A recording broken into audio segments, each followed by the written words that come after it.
Black pilot gets disrespected by flight attendant. Moments later, the entire crew sides with her. Captain Zara Washington felt the weight of her wings pressing against her pristine uniform as she strode through Terminal B at O'Hare International. 15 years of flying, thousands of hours in the cockpit, and she still felt the sidelong glances that followed her.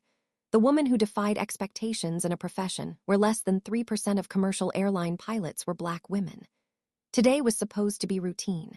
Chicago to San Francisco, a route she'd flown countless times. But from the moment she set foot on Flight 2187, Zara sensed something different in the air, something that made her spine stiffen beneath her jacket. She had no idea that in just a few hours, her entire career would hang in the balance of a single interaction. Melody Barrett had been a flight attendant for Trans-American Airlines for 23 years. She prided herself on running a tight cabin, on knowing every regulation, every protocol. Her blonde hair was always perfectly coiffed beneath her uniform cap, her smile practiced to professional perfection. She'd worked with pilots from every background imaginable, or so she thought. But something about Captain Washington made Melody's smile tighten at the corners. Maybe it was the captain's confident stride, or the way the younger flight attendants seemed to gravitate toward her. Whatever it was, it planted a seed of resentment that would bloom into something ugly at 37,000 feet above Nebraska. What happened on Flight 2187 would ignite controversy that extended far beyond the confines of that Boeing 737. It would force every person on board to confront truths about themselves they'd rather not see, and would test the bonds of loyalty among the crew in ways no training manual could prepare them for. This is a story about power, about prejudice, about the lines we draw around ourselves and others. But most of all, it's about what happens when those lines are finally, irrevocably crossed. The morning had started like any other for Zara. She'd kissed her daughter Maya goodbye at 4:30 a.m., promising to FaceTime before bedtime. Her husband, Jerome, half asleep, had mumbled his usual "fly safe" as she slipped out the door. The early hour was a small price to pay for a career she'd dreamed of since she was 7 years old, watching planes cut through the clouds above her grandmother's porch in Atlanta. Pre-flight checks were underway when First Officer Ben Delaney joined her in the cockpit. With sandy hair and a perpetually boyish face despite being in his mid-30s, Ben had been flying with Zara for nearly 2 years. They had developed the easy rhythm that comes from trusting someone with your life on a regular basis. "Morning, Captain," Ben said, sliding into his seat and reaching for his checklist. "How was Maya's science fair?" "First place," Zara replied with a smile she couldn't suppress. Her solar-powered water filtration system impressed the judges. Jerome says she hasn't stopped talking about it since. "Future engineer in the making," Ben nodded, genuine warmth in his voice. This was their normal, professional respect layered with snippets of their lives outside the plane. It was comfortable, predictable. The comfort of routine dissolved the moment Melody Barrett entered the cockpit for the pre-flight briefing. The senior flight attendant's smile didn't reach her eyes as she greeted them, and Zara noticed how Melody's gaze lingered a beat too long on her captain's stripes before addressing her. "Good morning, Captain," Melody said, the slight pause before Zara's title almost imperceptible. Almost. "We have a full flight today, including a group of business travelers in first class. Estimated flight time." 4 hours and 20 minutes, Zara replied, keeping her tone neutral despite the subtle slight. "Weather looks clear until we approach the Bay Area, where we might encounter some turbulence. We'll keep you updated." Melody nodded curtly. "I've assigned Chelsea to first class today. She's still relatively new but shows promise. I hope that meets with your approval." There was something in the way she emphasized "your approval" that made Zara's guard rise. It wasn't overt disrespect. Melody was too experienced for that, but rather the kind of microaggressions Zara had learned to recognize over years of navigating predominantly white spaces. "I'm sure Chelsea will do fine," Zara replied evenly.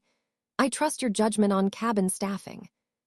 A flicker of something, surprise, perhaps, crossed Melody's face before her professional mask slipped back into place. "Very well. We'll be ready for boarding in 20 minutes. After Melody left, Ben glanced over at Zara, a question in his eyes. "Don't," Zara said quietly, focusing intently on her instruments. "It's nothing." "Didn't seem like nothing," Ben replied, but dropped the subject when Zara didn't respond.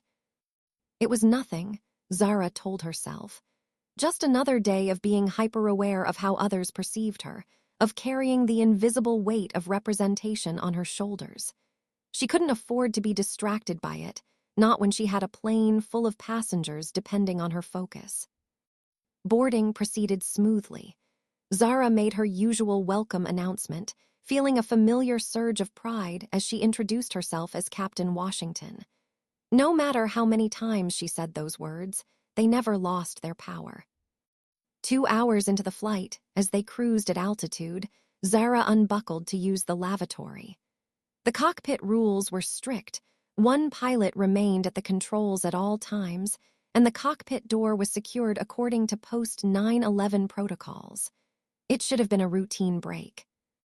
She nodded to Chelsea, the young flight attendant stationed near first class, who smiled brightly in return. "Captain Washington, can I get you anything while you're out?" "Just a water when I get back would be great, thanks," Zara replied, appreciating the young woman's enthusiasm.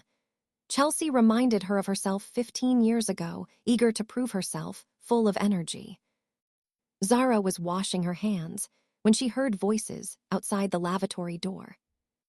"Shouldn't have put her in first class," Melody was saying, her voice low but clear. "She's too inexperienced and she's too friendly with the captain." "She's doing a great job," came another voice, Aiden, one of the other flight attendants.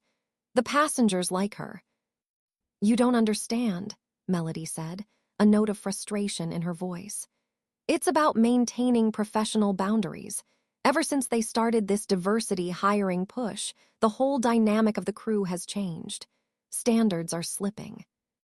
Zara froze, hands dripping water into the tiny sink. The words weren't explicitly aimed at her, but the implication was clear enough. "That's not fair, Mel," Aiden replied, sounding uncomfortable. "Captain Washington has an outstanding record. Trans-Americans lucky to have her." "I'm not saying she's not qualified," Melody said quickly. "I'm just saying." Zara chose that moment to open the door, facing the 2 flight attendants with a neutral expression that had taken years to perfect. Both fell silent immediately, Aiden looking mortified, while Melody's face betrayed only a flicker of discomfort before settling into professional pleasantness. "Excuse me," Zara said, her voice steady despite the anger bubbling beneath her composed exterior.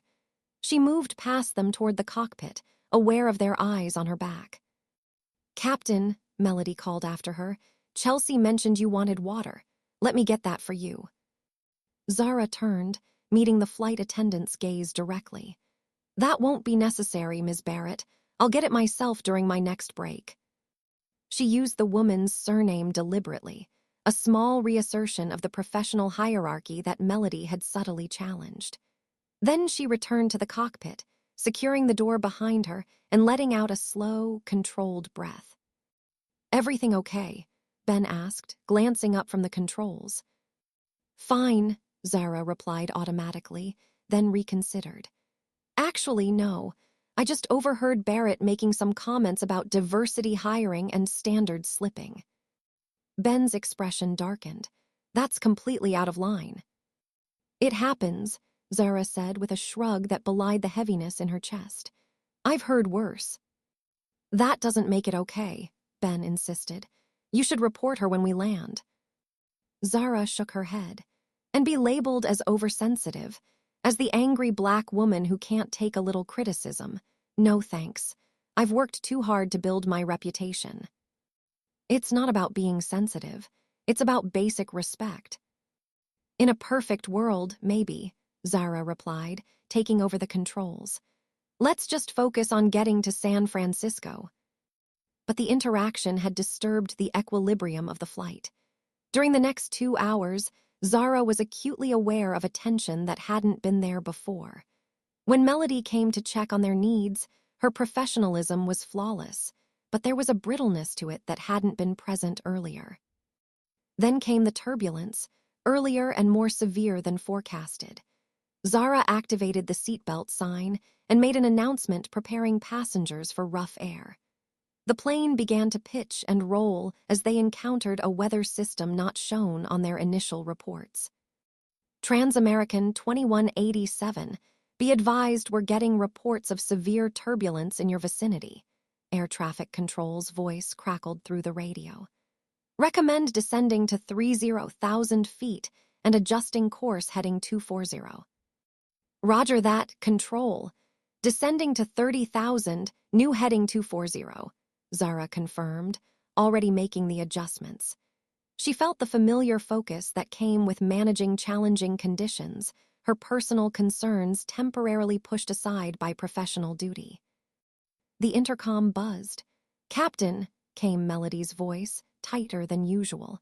"We have a medical situation in the main cabin. Passenger showing signs of cardiac distress." "Is there a doctor on board?" Zara asked, her mind racing through emergency protocols. "Yes, they're attending to him now, but they're recommending an emergency landing if possible. The passenger is stabilized but needs hospital care as soon as possible." Zara exchanged a quick glance with Ben, who was already calculating their options. "Salt Lake City is closest," he said. "We can be on the ground in 22 minutes. "Alert Salt Lake, we're diverting for a medical emergency," Zara told Melody. "Have Chelsea prepare the passenger information for the paramedics, and make sure everyone else remains seated with belts fastened. This turbulence isn't letting up." "Chelsea is occupied with another matter," Melody replied, a hint of resistance in her tone. "I'll handle the passenger information myself." Something in her voice made Zara press the issue. "What other matter, Ms. Barrett?" A pause. "She's dealing with a disruptive passenger in first class. I have it under control, Captain." Zara didn't have time to address the subtle insubordination. Lives were at stake, and her priority had to be getting the plane safely on the ground. "Keep me updated on the patient's condition. We're beginning our descent now." The next 20 minutes were intense, with Zara navigating through turbulent air while coordinating with Salt Lake City Air Traffic Control for their emergency landing. She was in her element, every decision clear and precise, her hands steady on the controls as they began their approach. They were 5 minutes from landing when the cockpit intercom buzzed again. "Captain," came a new voice, Chelsea's this time, sounding shaken. "We need you to be aware of a situation that occurred during the medical emergency." "Go ahead, Chelsea," Zara replied, keeping her eyes on their approach. "The disruptive passenger in first class. He's a doctor who was trying to help with the cardiac situation, but Ms. Barrett prevented him from leaving his seat, even after he identified himself as a cardiologist. He became agitated, and—" Chelsea's voice dropped slightly. "He said Ms. Barrett told him she was following the captain's strict orders that no one move during turbulence, even for a medical emergency. Several passengers overheard and are very upset." Zara felt a cold anger settle in her chest. Melody had deliberately misrepresented her authority, potentially endangering a passenger's life in the process. "Is the medical passenger stable?" she asked, focusing on the immediate priority. "Yes, the doctor eventually was allowed to help. He's with the patient now." "Good. We're landing in 4 minutes. Have emergency services ready at the gate. We'll address the other matter after the medical situation is resolved." "Yes, Captain." Ben gave her a sidelong glance as she completed the landing checklist. "That doesn't sound good." "No," Zara agreed, her voice tight. "It doesn't." The landing was textbook despite the challenging conditions. As they taxied toward the gate where emergency vehicles waited, Zara knew the next few hours would test her in ways that had nothing to do with her flying skills. After the medical passenger was safely transferred to paramedics, Zara called an immediate crew meeting in the now empty first-class cabin. The remaining passengers had been informed they would resume their journey to San Francisco once the plane was refueled, giving the crew a brief window to address what had happened. Zara entered the cabin to find the crew already assembled, Melody standing slightly apart, her posture defensive. Chelsea looking nervous but determined. Aiden and the other flight attendants, Ramon and Layla, watching with wary expressions. "I want to understand exactly what happened during our medical emergency," Zara began, her voice calm but authoritative. "I followed protocol," Melody said immediately. "Passenger safety is my primary concern, and with the severe turbulence—" "Ms. Barrett," Zara interrupted, "I've been informed that you prevented a medical doctor from assisting a passenger in distress, and that you claim to be acting on my direct orders. Is this accurate?" Melody's cheeks flushed. "I was trying to maintain order during a chaotic situation. The so-called doctor wasn't wearing any identification, and I couldn't verify." "Multiple passengers confirmed he showed you his medical credentials," Chelsea interjected, then seemed to shrink slightly under Melody's glare. "You're overstepping, Chelsea," Melody snapped. "No, she's providing relevant information," Zara countered. "And I need to know why you invoked my authority to prevent medical assistance." A tense silence fell over the cabin. Ramon shifted uncomfortably, then spoke. "Captain, if I may, Melody did tell the doctor that you had given strict orders that no one was to leave their seats under any circumstances. I heard it clearly." Melody's expression hardened. "I was doing my job. The turbulence was severe, and having people moving around the cabin was dangerous." "There are exceptions for medical emergencies, as you well know," Zara replied. "But what concerns me more is that you misrepresented my instructions. I never gave such an order." "Perhaps there was a miscommunication," Melody said, her tone cooling. "But with all due respect, Captain, cabin management is my responsibility. I have more experience with passenger situations than I do," Zara finished for her, eyes narrowing slightly. "Is that what this is about, Ms. Barrett? You don't believe I have the experience to command this aircraft?" The question hung in the air, charged and dangerous. Everyone in the cabin knew they had reached a critical moment. "I didn't say that," Melody replied, but her expression told a different story. "You didn't have to," Zara said quietly. "I heard your comments about diversity hiring and standards slipping earlier.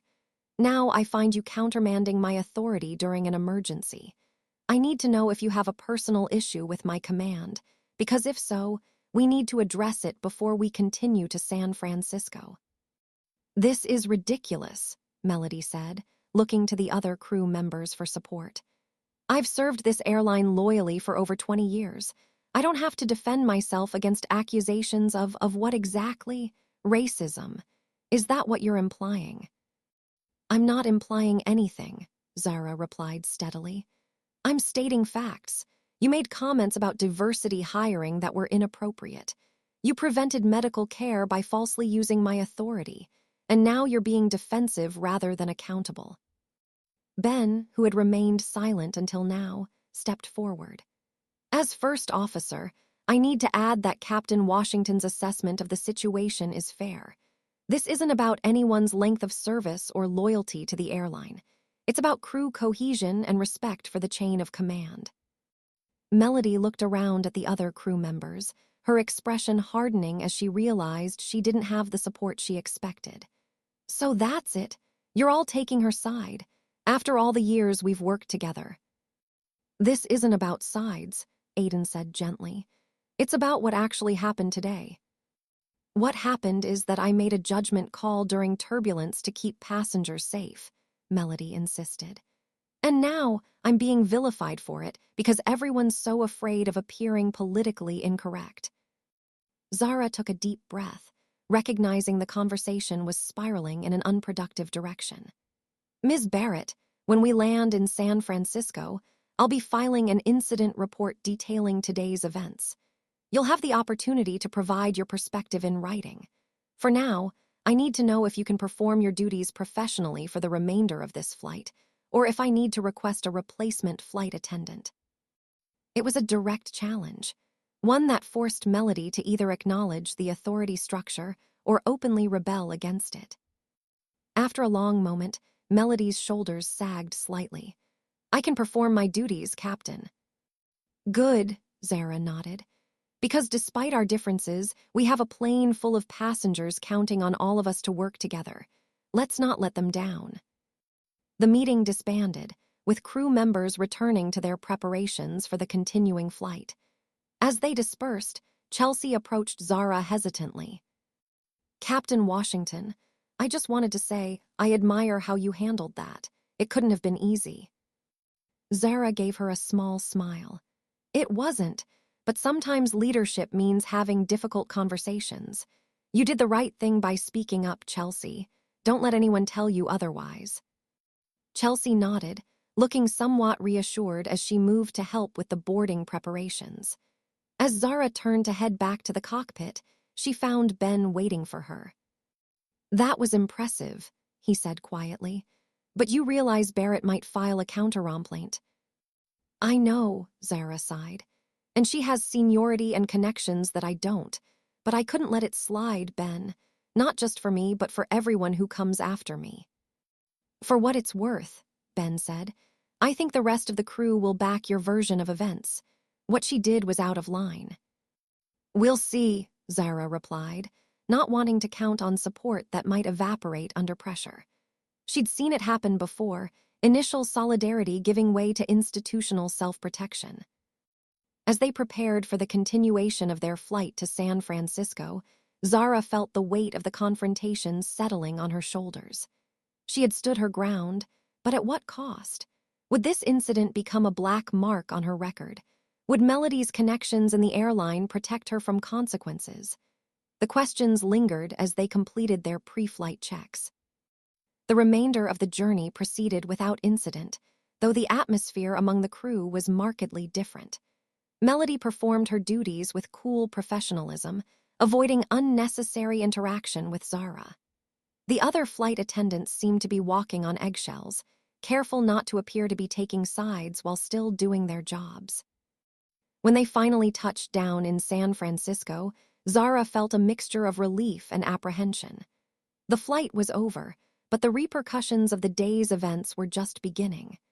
As passengers disembarked, she completed her post-flight checks with Ben, both of them working in companionable silence. What will you do now? Ben asked as they prepared to leave the cockpit. File my report, head to the hotel, call my family, Zara replied. Try not to spend the entire night worrying about whether I just torpedoed my career. You did the right thing, Ben assured her. For what it's worth, I respect you even more after today. Zara appreciated the support, but knew that Ben's respect wouldn't necessarily translate to protection from the airline's corporate machinery. As they exited the plane, she was surprised to find Chief Pilot Marcus Reeves waiting in the jet bridge. Captain Washington, First Officer Delaney, he greeted them, his expression grave. I understand there was an incident during your flight today. Zara's heart sank. News traveled fast in the airline world, but this was unusually quick. Yes, sir. I was planning to file a full report. I've already received a call from a passenger, Marcus explained.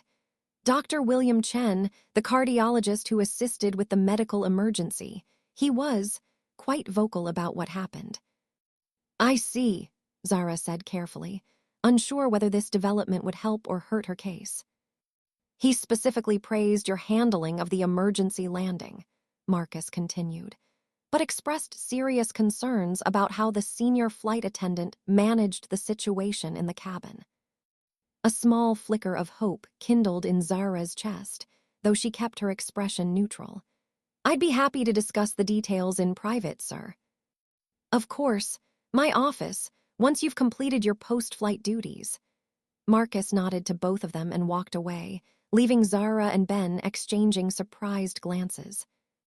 A passenger complaint might actually work in your favor, Ben murmured, especially from a doctor. Maybe, Zara allowed herself a cautious optimism. Let's not count on anything yet. As they walked through the terminal, Zara noticed several of the flight attendants gathered near the crew lounge.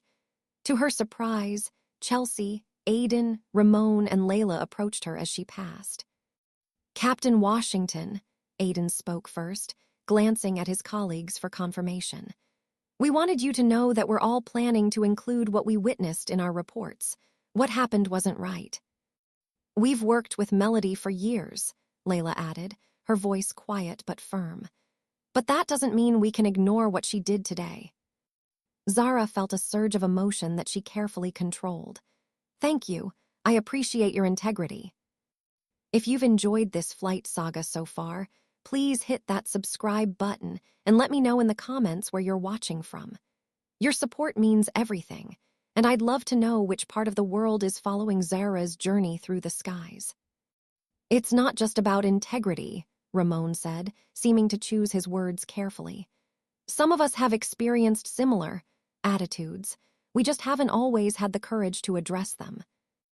Zara understood what he wasn't saying explicitly, that as a Latino man in the aviation industry, he too had faced subtle biases and microaggressions.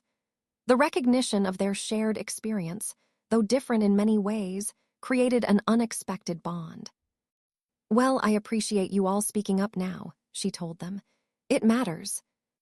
As the group dispersed, Zara headed to Marcus Reeves' office, mentally preparing for a conversation that could determine the trajectory of her career. To her surprise, when she arrived, she found not only Marcus, but also Regional Director Sandra Phillips waiting for her. Captain Washington, Sandra greeted her, gesturing to a chair. Please have a seat. I understand you've had quite a challenging flight. Sandra Phillips was a formidable presence in the airline's hierarchy, a former pilot herself who had risen through the ranks to oversee operations for the entire Western region. Her presence at this meeting signaled the seriousness with which the situation was being taken. Yes, ma'am, Zara replied, taking the offered seat while maintaining her professional composure, though the flying conditions themselves weren't anything unusual. It's not the turbulence we're concerned about, Marcus said, leaning forward. Dr. Chen has filed a formal complaint about Senior Flight Attendant Barrett's conduct during the medical emergency. He claims she endangered a passenger's life by preventing him from providing medical assistance. Additionally, Sandra added, he states that Ms. Barrett falsely attributed this decision to you, claiming she was following your direct orders. Is that accurate? Zara took a deep breath, then gave a detailed account of the events as she understood them, including what she had learned from Chelsea and the other crew members. She also, after some consideration, mentioned Melody's earlier comments about diversity hiring and standard slipping. I believe there may be an underlying issue with Ms. Barrett accepting my authority as captain, Zara concluded. I tried to address it directly with her during our crew meeting in Salt Lake City, but I'm not confident the matter is resolved. Sandra and Marcus exchanged glances before Sandra spoke. Captain Washington, how long have you worked with Ms. Barrett? This was our third flight together, Zara replied. The previous flights were without incident, though in retrospect, there were subtle signs of resistance to my authority. And did you document these previous concerns? No, Zara admitted. They were subtle enough that I questioned whether I was being oversensitive. As one of the few black female captains in the company, I'm cautious about appearing to play any kind of race card. Sandra's expression softened slightly. I understand that position. It's an unfair burden you shouldn't have to carry. With respect, ma'am, it's a reality I've dealt with throughout my career, Zara said. I'm not looking for special treatment. I just want the facts of today's incident to be fairly evaluated. They will be, Marcus assured her. We've already spoken with First Officer Delaney, who corroborated your account. We'll be interviewing the rest of the crew as well. And Ms. Barrett, Zara asked. She's been temporarily reassigned pending a full investigation, Sandra explained. This is standard procedure for incidents involving passenger safety. Zara nodded, feeling a mixture of relief and concern. The situation was being taken seriously, which was positive, but she was also aware that investigations could be double-edged swords, potentially exposing aspects of her own command decisions to scrutiny. "I should inform you," Sandra continued, "that Ms. Barrett has made some counter-allegations. She's suggesting that you've created a hostile work environment by targeting her due to her seniority and traditional approach to flight service." Zara felt a flare of indignation, but kept her voice level. "I've made no decisions based on anything other than professional conduct and passenger safety." "We understand that," Marcus said quickly. "But you should be prepared for this to potentially become complicated. Ms. Barrett has supporters within the company, particularly among the old guard." "Is that a warning to back down?" Zara asked directly. "Absolutely not," Sandra replied firmly. "It's information I believe you deserve to have. Personally, based on what I've heard so far, I find Dr. Chen's account and your explanation far more credible than Ms. Barrett's version of events. But the investigation will proceed by the book." Zara left the meeting feeling cautiously optimistic, but also wary. The support of her fellow crew members and the passenger complaint against Melody strengthened her position, but she'd been in the industry long enough to know that institutional politics could be unpredictable. Back at the crew hotel, Zara finally had a moment to herself. She called home, smiling as Maya's excited voice filled the line, chattering about school and friends and 1,000 other things that had nothing to do with the tensions of Flight 2187. For a few precious minutes, Zara was just a mom, not a captain defending her authority or a black woman navigating professional microaggressions. After promising Maya to bring home a San Francisco souvenir, Zara spoke briefly with Jerome, giving him a condensed version of the day's events. "You did the right thing," he told her, his voice a comforting anchor in the storm of uncertainty. "And you've got witnesses backing you up this time." "I know," Zara sighed. "But part of me wonders if I should have just let it go, found a way to smooth things over without escalation." "And let her continue undermining you, potentially endangering passengers," Jerome challenged gently. "That's not the Zara Washington I married. You've never taken the easy road when the right one was harder." Despite her exhaustion, Zara smiled. "When did you get so wise?" "I married up," Jerome replied, and she could hear the smile in his voice. "Get some rest, Captain. Whatever happens tomorrow, we've got your back here at home." After hanging up, Zara was about to settle in for the night when a text message arrived from Chelsea. "Several of us are in the hotel lobby if you want to join. No pressure." Zara hesitated. Socializing with crew members could be professionally tricky at the best of times, and in the midst of an ongoing incident investigation, it might be wiser to maintain some distance. On the other hand, isolating herself now could send the wrong message to the crew members who had shown her support. After deliberating, she decided to make a brief appearance. When she arrived in the lobby, she found Chelsea, Aiden, Ramon, and to her surprise, Dr. William Chen, the cardiologist from the flight. "Captain Washington," Dr. Chen stood as she approached. "I was hoping I might see you. I wanted to thank you personally for your handling of today's emergency." "Dr. Chen," Zara shook his hand, "I should be thanking you for assisting our passenger." "Once I was finally allowed to," he replied, his expression darkening slightly. "I've filed a formal complaint. What that flight attendant did was unconscionable, using your name to block medical care." "I appreciate your speaking up," Zara said sincerely. "It makes a difference." "I've worked in hospitals for 20 years, Dr. Chen said. "I've seen how authority can be undermined in subtle ways, especially for women of color in leadership positions. It's rarely overt enough to be easily addressable." Zara nodded, struck by his perception of the dynamics at play. "That's exactly the challenge." "Well, in this case, she made the mistake of being overt," Chelsea chimed in. "And with witnesses." The group spent the next hour in conversation, carefully avoiding specifics of the ongoing investigation, but sharing experiences from their respective careers. Aiden and Ramon described similar subtle challenges to their authority or competence based on their identities. Dr. Chen spoke of hierarchical issues in hospital settings. Throughout it all, Zara was struck by the commonality of their experiences despite their different professions and backgrounds. "You know," Aiden said thoughtfully as the evening wound down, "what happened today was awful, but there's something powerful about all of us being here now, having this conversation. 10 years ago, I'm not sure this group would have come together like this. Or that anyone would have spoken up at all," Ramon added. "We would have just accepted it as the way things are." "Things are changing," Dr. Chen agreed. "Slowly, sometimes painfully, but they are."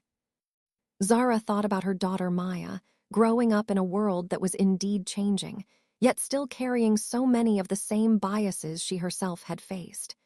"The change only happens because people make it happen," she said. "By speaking up, by taking risks." As she bid the group goodnight and returned to her room, Zara felt a renewed sense of purpose. Whatever the outcome of the investigation, she had stood her ground not just for herself, but for every pilot who would come after her. That knowledge brought a certain peace as she finally succumbed to exhaustion. The next morning brought unexpected news. Zara was preparing for her return flight to Chicago when she received a call from Sandra Phillips. "Captain Washington," Sandra's voice came through clearly.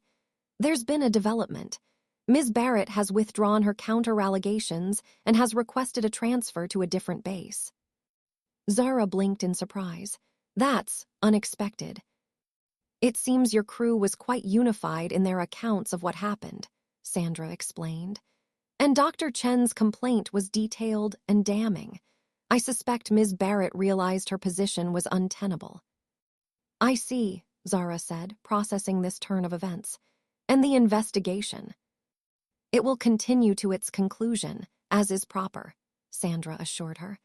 "But I wanted you to know that you're cleared to continue your normal flight duties without restrictions. Your handling of the situation has been deemed appropriate based on the evidence gathered so far." After ending the call, Zara sat on the edge of her hotel bed, a complex mix of emotions washing over her. Relief, certainly. Vindication, to some degree. But also a weariness that came from knowing this wouldn't be the last battle, the last time she'd have to defend her right to the authority her position granted her. When she arrived at the airport for her return flight, she found a different energy among the crew. Word had spread about Melody's withdrawal of accusations and transfer request. The atmosphere was lighter, but there was also a new respect in how the crew interacted with her, not the cautious deference she sometimes encountered, but a genuine professional regard. As pre-flight preparations continued, Ben pulled her aside for a moment. "So, Barrett backed down." "Apparently," Zara nodded. "I'm still not sure what to make of it." "Make of it that you won," Ben said simply. "Not just for yourself, but for every pilot who's ever been undermined based on who they are rather than how they fly." Zara gave him a small smile.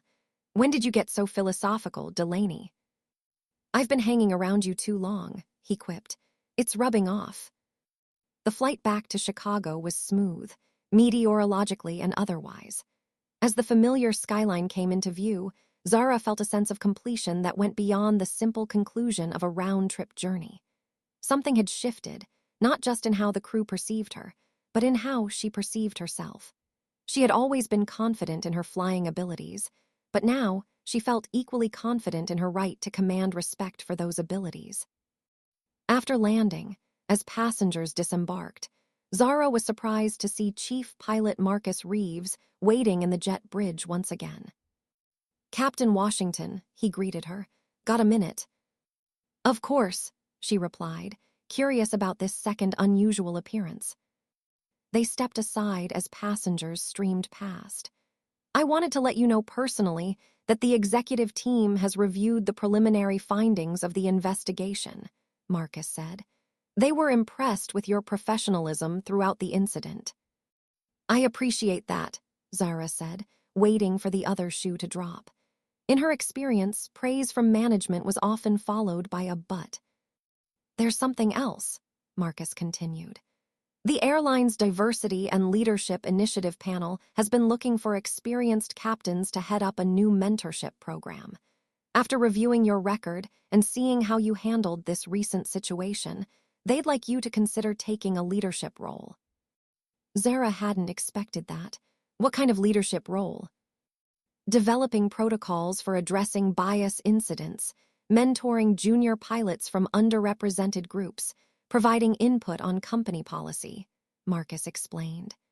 It would mean some time away from the cockpit, but it's an opportunity to shape the future of the airline's culture. I'd need to think about it, Zara said carefully. Flying is still my first love. Of course, Marcus nodded. Take some time, but I hope you'll consider it. We need voices like yours at the table. As she headed home, Zara pondered the offer. Part of her was cautious. Was this a genuine opportunity to create change, or a way to move her into a symbolic role that looked good in corporate diversity reports but carried little actual authority? She'd seen it happen to others, their expertise sidelined into initiative work while their peers advanced in operational roles. Jerome listened thoughtfully as she laid out her concerns that evening, after Maya had gone to bed.